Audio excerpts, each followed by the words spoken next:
malaikat itu malaikat itu kan yo duwe pikiran. Terus iblis yo duwe pikiran. Sing padha-padha pikiran niku ya rada bener iblis. Pikirane to ya. Tapi nurute bener malaikat. Jadi umpama agama kanut pikiran ya bener iblis. Mergo cara berpikir iblis iku Adam ku sangka lemah, aku sangka api. Berarti keren aku. Nah cara pikirane malaikat wis ora mikir mbok mulya ndi dikongkon ya manut. Jadi agama ini sanad. Agama ini seorang lagi napa? Sanad. Sakjane cara tauhid ya keberatan. Aku ana istilah Baitullah ya keberatan. Wong Baitullah maknane omahe Allah sing takok. Allah manggon wirdi ning Ka'bah. Jadi kita harus ngikuti ulama. Dikatakan Baitullah itu nama penghormatan. Sesuatu itu mulia, maka disebut Baitullah. Bukan berarti Allah nempat di situ. Mergo Allah ndak butuh napa? Tempat. Jadi itu kan jelimet, Mang. Lagi-lagi yang tahu itu ulama. Masjid ya dikatakan Baitullah. Lah nek misale iki masjidé pangeran, malah nek mbok manani lucu. Masjidé pangeran. Berarti iki tempat sujudé pangeran. Nah, kacau kae. Tapi berhubung wong ora paham alhamdulillah demun iki masjidé pangeran. Jajal maknani bahasa Arab. Iki masjidé pangeran, maknani terjemah. Iki tempat kacau.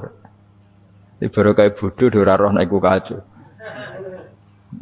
Jadi kacau. Ya mulane anut ulama. Jadi darani Baitullah apa dikatakan daleme Allah maknane apa idhofatut tasyrif. Napa idhofatut tasyrif maknane omah sing mulia sampai diistilahno daleme Allah. Kalau dalam ngaji-ngaji ulama itu agama ini dari awal unik. Allah melarang sujud kepada batu. Tapi kita sholat itu madhep Ka'bah. Kemudian juga ada batu. Makanya kita harus menanamkan bahwa semua sujud itu lillahi ta'ala. Dan soal ada arah, ya penting arah. Nggak mau arah madhep segoro kidul, repot. Jadi arah itu mau dipakai kesepakatan untuk menunjukkan kalau kita muslim, arahnya sujud itu ke Ka'bah. Tapi tetap sujud kita hanya lillahi ta'alanya karena Allah. Yang Nabi nanti takut Yahudi, Muhammad, nak langit bumi itu sebenarnya hancur pas kiamat. Terus manusia sing mati mulai ini Adam sementara tidak kok endi. Jadi nak takut ngono mirip so, mirip Yahudi. Nak mirip Sugair apa? Nak mirip Ngamure. Jadi agama ini selalu disoal pakai akal. Jadi agama tanpa akal ya iso berdiri, tapi kalau terlalu bawa akal itu ya repot. Ya makanya tadi itu pentingnya riwayat. Seorang lagi pentingnya apa? Riwayat. Makanya cara Imam Malik itu gak suka sama agama di logika itu gak suka. Karena nanti orang yang punya logika terus merasa lebih punya otoritas terhadap apa? Agama. Ya wis sesuai ngono agama iku angel oleh nerangno sampean agama iku. Sampeyan saiki tak bedheki. Nabi Adam diusir kondi. Swarga. Terus swargane Nabi Adam saiki didakoni. Mergo swarga iku luase sak langit bumi. Lah nek iku saiki didakoni ndi wong. Swarga lebih luas ketimbang langit. Kan enggak mungkin sesuatu yang luas diletakkan di yang sempit. So, akhirnya Mu'tazilah gak percaya anane swarga zaman Nabi Adam. Jadi swarga sing cerita Adam itu tidak sama dengan surga yang nanti arduhas samawati wal ard. Jare ahli sunnah ya sono. Lah ning ndi wis ra roh pokoke ono. Ya itu kan sama-sama terus diterusno wong debat. Ya sudah guys. Nak cara aku wis mlebu sik kok gampang nerangno nek wis bar roh. Secara teori kan gitu, ora roh kok nerangno sak usih. Bro. Ya sudah, sampeyan bu swarga wae lagi apa? Lagi nerangno. Pas aku nerangno kowe ra ning swarga, ya ora ketemu. Wis kono enak nang cangkem elek ngono wis aku ben nerangno kowe ra ning kono. Ya wis akhire kak. Apa cocokan sampeyan? Aku tak nerangno swarga lah sing kono ben nerangno neraka. mergo roe neraka. Agama iku unik. Ya karena tadi apa ya? Dari awal agama ini di kaum yakilun, tapi akal yang berlebihan itu ya mengganggu agama.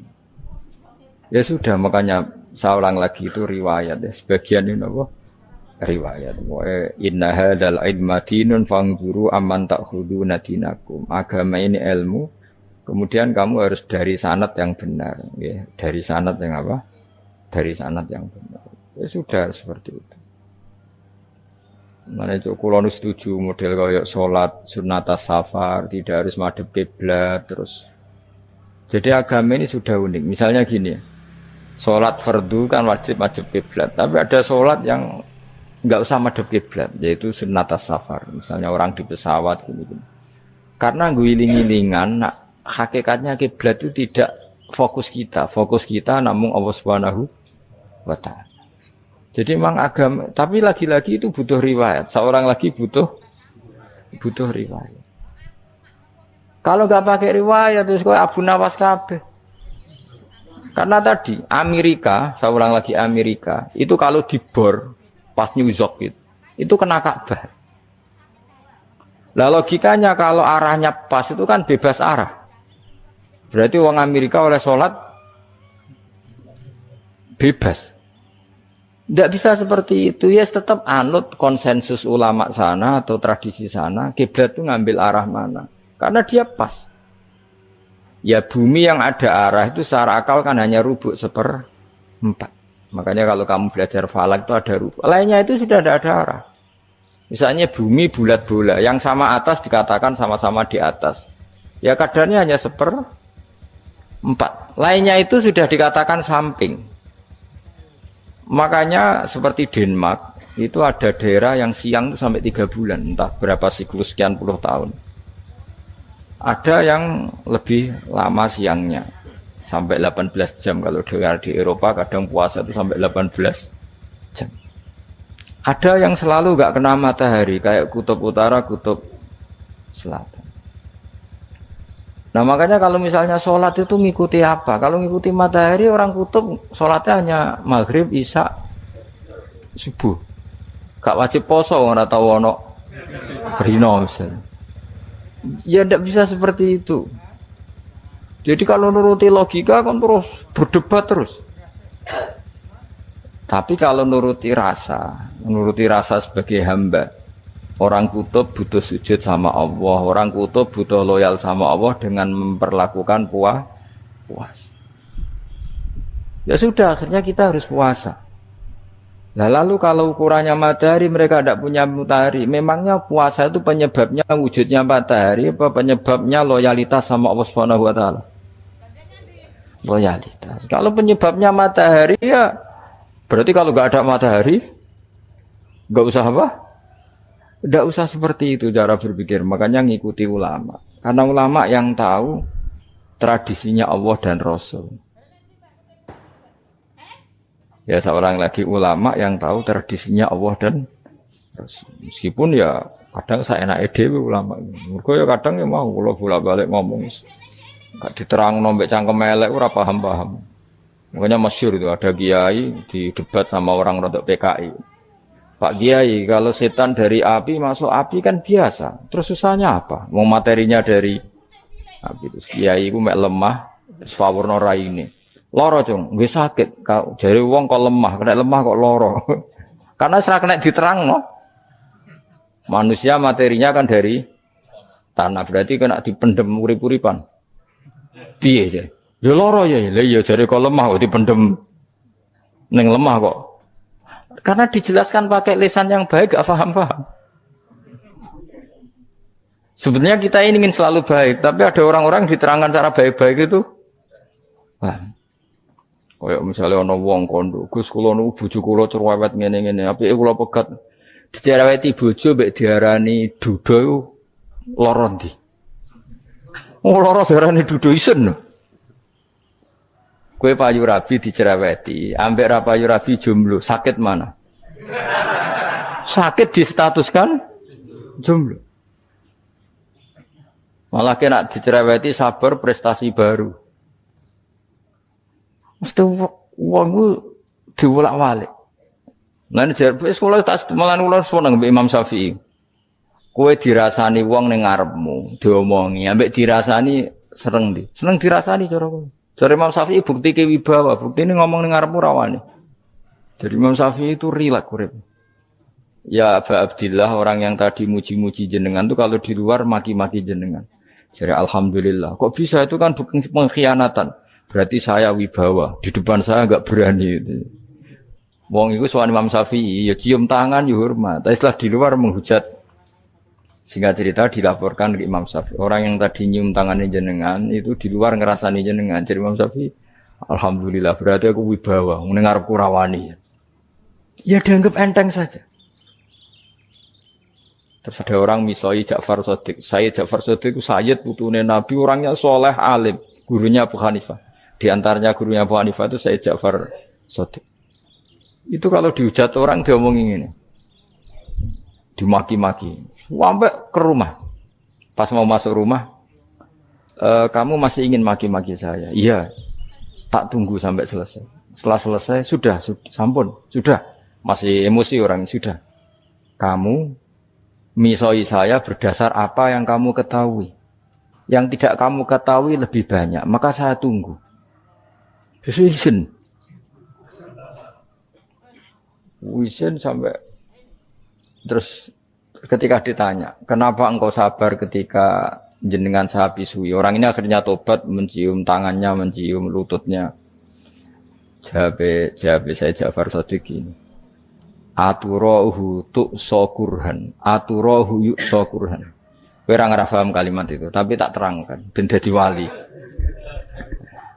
Kowe roh pangeran. Ya tahu. Sing durakani pangeran tuh banyak enggak, yang maksiati pangeran tuh banyak enggak? Banyak. Lah yung pangeran sing di langit bumi wae dimaksiati, apa meneh terima aku. Akhirnya terus jadi orang-orang soleh itu cara berpikir itu di luar kapasitas kamu. Apa ya? Mereka itu hanya Allah, taunya itu hanya Allah. Aku kan enggak egois, harga diri. Mana ada agama berdasar harga diri itu. Kalau dalam bahasa Arab disebut hamiyat al-jahiliyah, itu gengsi nopo jahil. Makanya ketika saya berkali-kali cerita itu, ada seorang ulama dipanggil tetangganya, setelah sampai situ, sudah kembali, saya tidak butuh kamu. Setelah sampai rumah dipanggil lagi, sudah kembali lagi sampai 3 kali. Ulamanya yang tetap ceria, tetap nyaman. Ketika ditanya, kenapa engkau tetap nyaman? Wahai pemuda, kamu itu tetangga saya. Kata Allah dan Rasul, nak kue iman be Allah Rasul, kon ngapi tangga, lah kon ngundang aku ya teko. Ya seneng nuruti perintahnya. Ketika kamu nyuruh saya kembali, ya saya kembali. Memang itu keinginan kamu. Kue tanggaku, aku kon nurut be tangga. Aku ora urusane mbek kowe. Aku mau nyaman mbek perintahnya. Oh, nangis pemuda tadi itu tobat. Kalau kamu kan warga diri, orang kok dipimpong.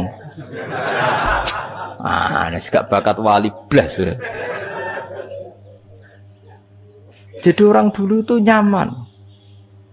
Karena pikirannya namun Allah Subhanahu wa ta'ala. Umar bin Abdul Aziz itu termasuk khalifah paling soleh setelah periode sahabat. Itu mau kapundhut itu santai.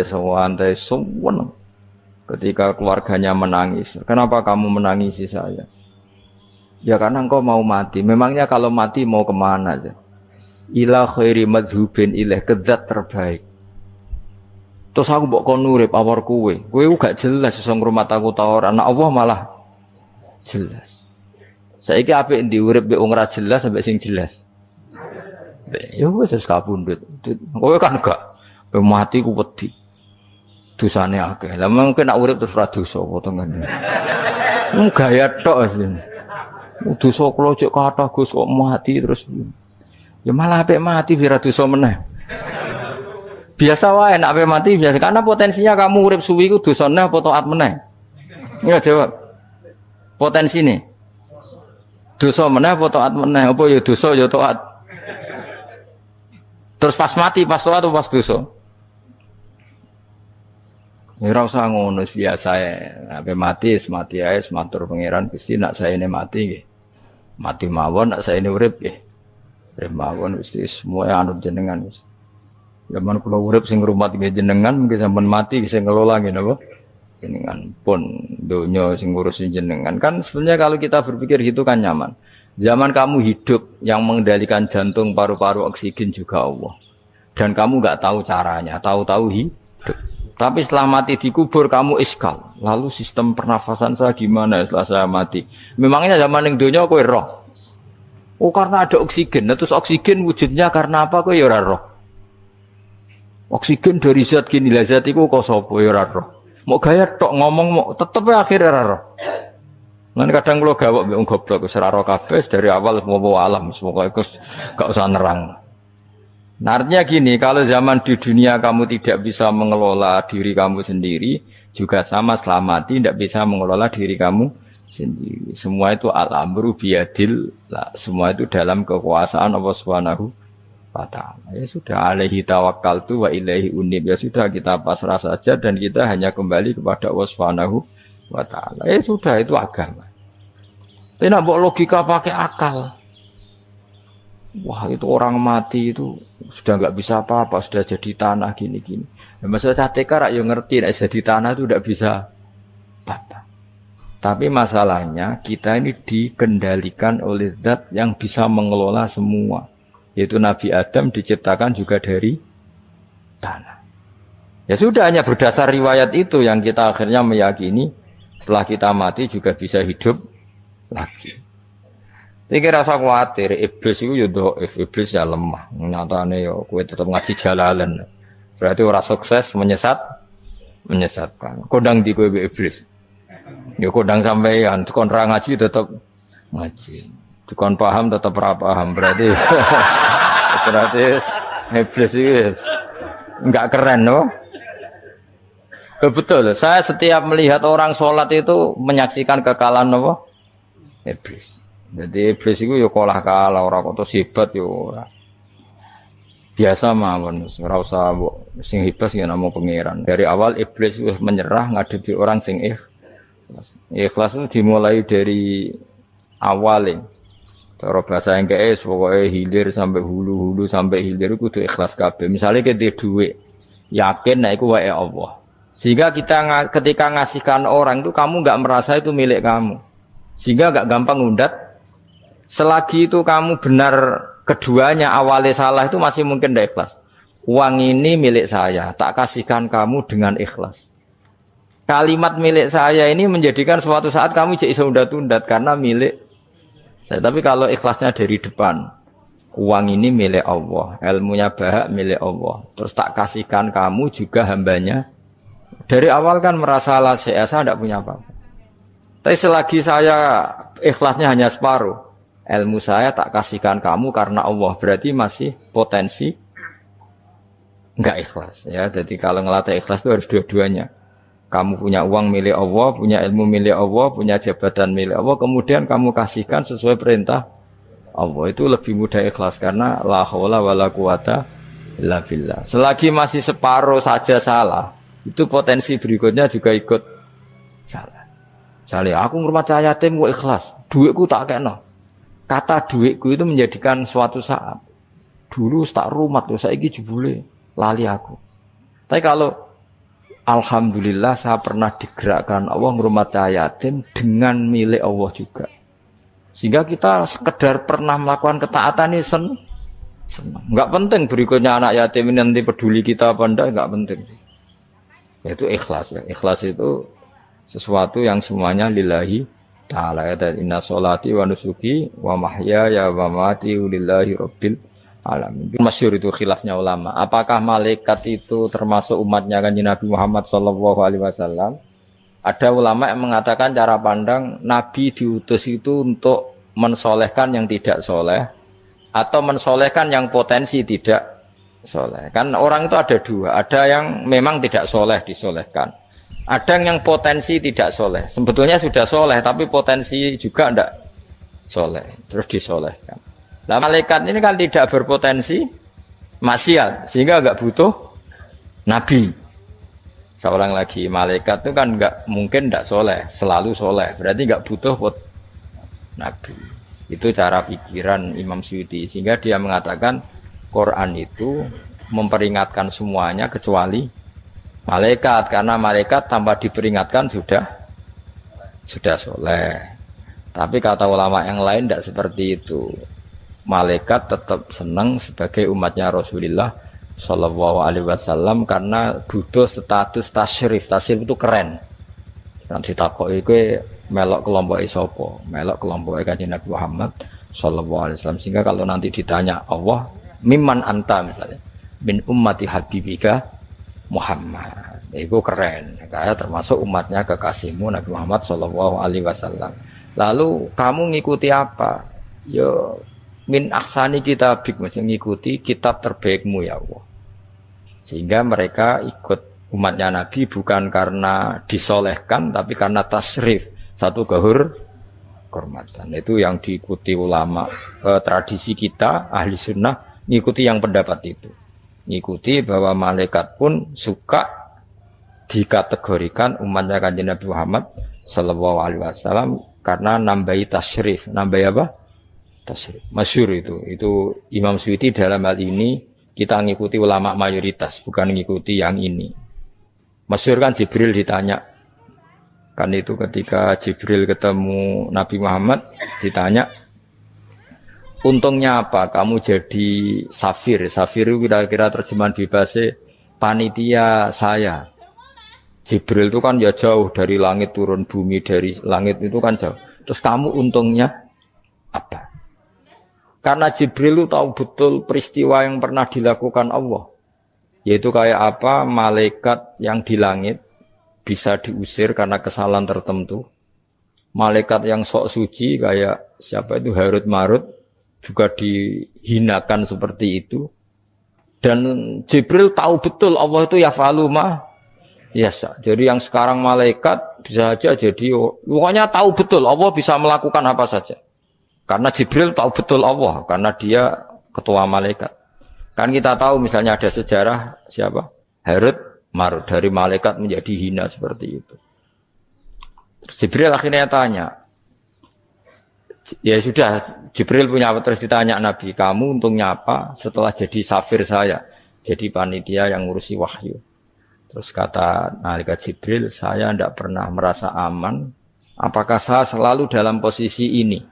Posisi terhormat, kecuali setelah menjadi safir, menjadi pelayan kamu ketika aku distatuskan oleh Allah apa itu innahu laqaulu rasulin karim dzi quwwatin inda dil arsy makin muta'in tamma amin. Terus ganti fa amin tu ba'du, baru setelah itu saya merasa aman bahwa posisi saya aman karena Quran itu abadi ila yaumil qiyamah ila mala mi'adalah, semuanya Quran itu abadi dan di Quran itu saya distatuskan muta'in sama amin. Berarti saya merasa aman, tidak akan dirubah kestatusan saya malaikat semenjak saya jadi safirmu. Intinya Jibril juga mendapat kehormatan karena ngitmai Quran. Paham ya? Makanya kita di sini mengatakan ini pendapat Imam Suyuti, tapi hampir semua ulama berpendapat apa? Malaikat pun ikut mendapat berkahnya Kanjeng Nabi Muhammad Shallallahu Alaihi Wasallam. Jenenge apa? Berkah tasrif, apa berkah apa? Tasrif. Jadi punya status kehormatan. Nah, yang dikatakan Imam Suyuti itu murni logika. Murni logika tadi, yang namanya Quran itu memberi peringatan supaya yang enggak soleh menjadi soleh, dan malaikat tidak butuh itu karena sudah selalu soleh ya. Jadi itu logika saja, tapi kita berkeyakinan malaikat pun butuh, tapi untuk kehormatan.